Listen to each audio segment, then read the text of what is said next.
தம்பி தூங்குறானாமா? வர டயத்தை பாரு. எனக்குதான் சோறாக்க தெரியாதுன்னு தெரியும்ல. பசியில உட்காந்துருக்கோம், போய் சோறாக்குங்க. சரிம்மா, இந்த ஒரு 5 நிமிஷமா இப்ப சாப்பாடு ஆக்கிறேமா.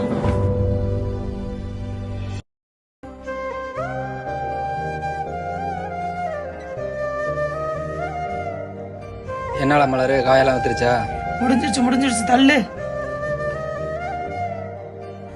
சப்பா, இந்தாப்ல மலரு சாப்பாடு வைக்கவா? வையே.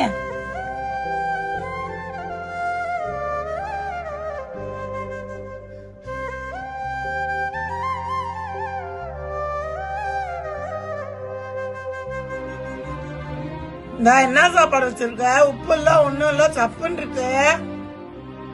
என்ன ஒரு வெஞ்சனம் கூட இல்லாம வச்சிருக்க? இந்தாப்ல மலரு வெஞ்சனை வைக்கிறதுக்குள்ளதான் நீ வந்துட்டு இல்ல.